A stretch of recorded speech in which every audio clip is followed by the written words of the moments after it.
Javi, obviously a battle out there from start to finish. Guy wouldn't go away. I guess physically, how are you feeling right now, and how do you feel about your performance tonight? Yeah, it feels good, man. It was hard for me to take that fight on short notice. He was a totally different guy that I was training for. Fiziv's a shorter guy, Muay Thai fighter. All of a sudden comes, Moicano is taller link, good jab, Brazilian Jiu-Jitsu black belt. Was kind of hard to make that adjustments, but I'm pretty happy I got it done. Was there any consideration of not taking it because of all those things you just mentioned? Zero. I told Dan, I told Sean Shelby I'll fight anybody. Nice.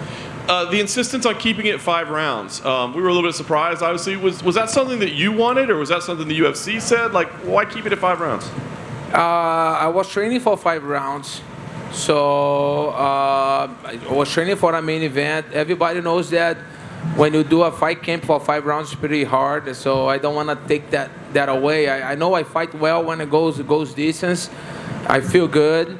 And it was good too, to get rid of that ring rust that I had, 16 months layoff. I felt that a little bit, but I think now I'm a good track. Nice.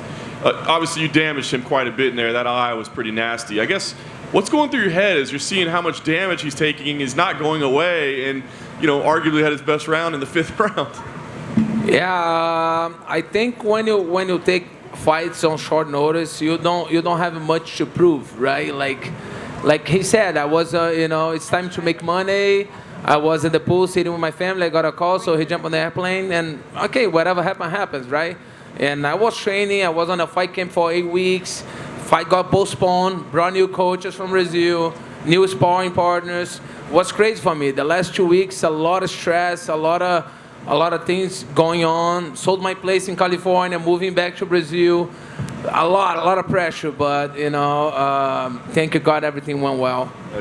This may be a silly question because it's a fight, but when you see how much damage is around his right eye, is there any part of you that's like, I can't keep hitting him there? Like, this is terrible. I thought, man, I really wanted, the doctor to stop it, but they didn't. But I gotta do what I gotta do, unfortunately. And I was, I was trying to finish the fight, but the guy's tough as nail. Yeah. You didn't get the Masvidal win tonight for that, so I guess are there other names? Maybe is Islam still a fight that makes sense? What makes sense for you now? Looks like Islam gonna fight Benil Dariush, right? And had a chance to fight me tonight. He didn't. And 170 pounds. I took that fight. They don't. And I don't know. Looks like Conor's coming back on the summer. That could be a good one. Title fight already scheduled. We'll see, man. A lot of things can happen. I just want to be active. I want to be training. I need good names. So, man, I've been on this game for so many years. Fought everybody in 2 divisions. I need names that make me, want to go to the gym and train hard for it. That's what I want. Rafael, straightforward. I was wondering, obviously people talk about how many guys you have faced. You have one of the most difficult schedules, just all the opponents that you've taken on in the last several years. For you, just what keeps you to keep training at that high level and keep up this schedule at this stage of your career? I think I have a heart of a fighter. That's what I do for a living. I never did anything different pretty much of my whole life. And then I don't pick fights. UFC call me with that opponent, and I take fights and be on this level of competition that I am. I can't really pick fights, and I never did. What are some of the things you're most proud of? Like, has it been some of the tougher opponents that you faced at 170? Was it just what are some of those fights that really stand out to you that you're very proud of personally? My run for the title, at lightweight, I had a successful run. Beat Anthony Pettis on his prime and move up. A lot of people took me for granted when I move up, saying that I was too small. and I had a great run. Not gonna say that was the best run because I lost on the title fight, but I beat Safedin, Neil Magny, and Robbie Lawler and fought for the title. So it's I'm proud of it. You know, I fall short for Kobe on that fight, but was a close one. Congratulations. Thank you. Rafael, just one question over here. Are you interested at all in fighting the winner of Chandler versus Ferguson?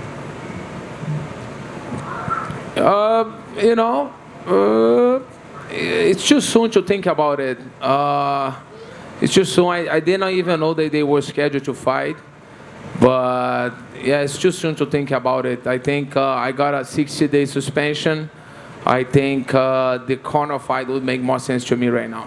Great, thanks. Rafael over here, other side. You're the 10th fighter in UFC history to hit the 20 wins mark, all in the UFC. So can you speak a little bit on that record and if you were aware of that and what that record would mean to you? I didn't was aware of it, but yeah, it feels great. I think I've been in UFC for 14, 15 years, and it's been great to me. Pretty happy with the company and the treatment that I get. I still have a lot on me. Moved back to Brazil, training with Nova União with André Pederneiras, legendary coach, and I think he's getting the best of me. I think in your next fight, you're going to pass Frankie Edgar for the most octagon time in the UFC too. So what would that, like outside of the wins, but just most time in general in the history of the UFC fighting, what would that record mean to you? Yeah, man, being ahead of Frankie's a legend. That would be great, that's a lot of hours on the octagon. Proud of it. Rafael, just in front here. You said that obviously you think the Conor fight makes sense next. Is it a case of, obviously it's a big payday, but the fact that it's been 6 years since your cancelled fight and it's always been a fight you wanted since then? It's not. I think the moment that we're living right now, it's that fight will make a lot of sense. I was on a 16 months layoff. Conor broke his leg, and he's coming back on the summer. I think that would make sense. The division is kind of crazy right now, and I think that fight will make a lot of sense. But obviously, you just picked up a win, but Conor's not had a win in 2 years. How would you assess when you were first booked to fight him? Right now, with a fight now, he's in a very different position from when you were first booked to fight him, is he not? Can you say it again, please? When you were first booked to fight Conor, he was, at the top of his game, and now he's at the bottom of his game. Is that something that puts you off the fight, or do you still want it? Yeah, man, Conor is a big name. It's always a lot of pay-per-view. He sells a lot of pay-per-view. That will be a big money fight, of course. And we have a history too. Like I said, I'm looking for names that make me want to go to the gym and training. Being so many years on this game, I don't want to fight. Names that don't interest me. Don't push me to go to the gym. I'm 37 years old. Fought pretty much everybody on the division, in 2 divisions. So I think he would be the guy that would motivate me to go to the gym and work hard for it. Is he the only name that stands out? That's what come to my mind right now. Thank you. Rafael, tudo bom? Fazer em português aqui rapidinho, tá? Rafael, a primeira pergunta que eu queria fazer para você é sobre a luta em si. Teve alguma surpresa na performance do Moicano? Teve alguma coisa que te surpreendeu nele em específico no octógono? Cara, eu acho que a durabilidade dele ali, né, de bancar ali por ter aceitado a luta tanto pouco tempo, de aguentar os 5 rounds bem. Eu impus meu jogo, estava bem treinado, mas terceiro ali eu achei que ia finalizar ele, nocautear, mas o moleque segurou a onda legal e eu acho que isso me impressionou. Ali na arena, pareceu que no final do combate ele foi melhor do que durante a luta. Você sentiu se de repente você estava mais cansado ou estava mais cadenciado pela certeza da vitória? Não, eu acho que o Dedé falou comigo para eu dar para parar de caçar e dar uma andada e deixar ele vir mais para cima de mim. Mas isso é uma coisa que eu tenho que trabalhar em mim. Toda vez que eu tô andando, circulando o ringue, eu acho que eu tô perdendo a luta. Então, eu sempre quero ir pra frente. Então, eu acho que isso é uma coisa que eu tenho que trabalhar em mim. Nem sempre, quando você está andando, circulando, você está perdendo a luta, você está angulando. Então, isso é uma coisa que... Aí eu acabei que botei em risco ali um round sem necessidade, entendeu? Aí tomei um jab ali dentro do olho, cara. Tomei um soco bem... Não foi tão forte, mas foi bem dentro do olho. Então, me machucou um pouco. Aí eu tomei uns golpes ali, mas nada demais. Mas eu acho que foi o melhor momento dele na luta ali, o quinto. Depois de mais de um ano parado, quão frustrante foi para você, mais uma vez, trocar de adversário? E toda essa polêmica que envolveu o slam, né? Aceita, não aceita, daí você vai dormir achando que o adversário acorda com outro. Quão frustrante foi para você esse cenário inteiro? Ah, cara, eu treinei para lutar 5 rounds, a luta foi adiada 2 semanas. Aí troca o oponente, aceita um, o cara não aceita. Pô, foi bem difícil essas 2 semanas aí, muito estresse, muita coisa difícil, mas graças a Deus a gente arrumou um oponente e saímos com a vitória. Você deixou claro que a sua grande meta é voltar a lutar pelo cinturão. Depois da performance de hoje, o quão distante você acha que você está da sua meta? Cara, eu acho que a luta do cinturão já está marcada, sendo ex-campeão. Eu acho que esse caminho para mim se encurta muito. O Islam e o Ben vão lutar. Então, eu acho, cara, tudo pode acontecer, né? Eu, como sempre, eu me mantenho preparado. A oportunidade que aparecer, eu vou estar pronto. Só mais 2 perguntas, por favor. Você já falou em inglês, gostaria que você respondesse em português. No mundo ideal, qual seria a sua próxima luta e por quê? Cara, eu acho que uma luta legal, que faria sentido para mim, seria o retorno do Conor agora, parece que ele vai voltar em julho, agosto. Seria uma luta legal que me interessava. Eu, sendo ex-campeão, já ter lutado tanto aí com todo mundo em 2 divisões, eu preciso de lutas que me animem de ir para academia e treinar, nomes que me deem prazer em treinar, entendeu? Então esse seria um nome que me daria isso. Para finalizar, Rafael, você mudou de volta para o Brasil, já vendeu a casa em Los Angeles. 10 anos atrás, mais ou menos, você mudou para os Estados Unidos. O que você procurava nos Estados Unidos naquela época e o que hoje você procura no Brasil voltando para lá? Eu vim para cá atrás de treino.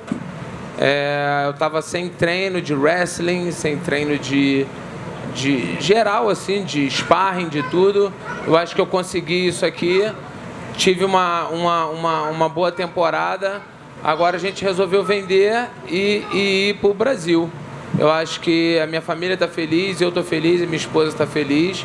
E o treino lá no Dedé, a gente tem tudo no mesmo lugar, no CT lá do Dedé, da Nova União.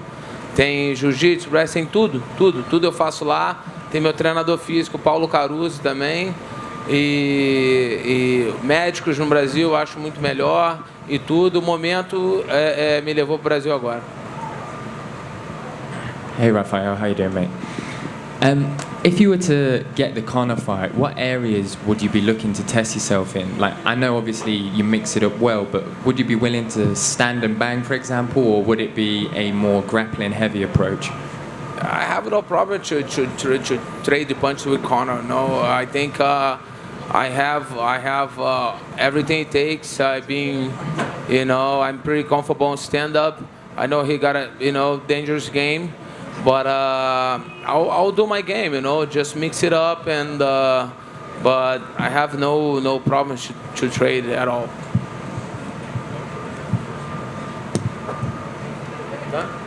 Thank you, guys.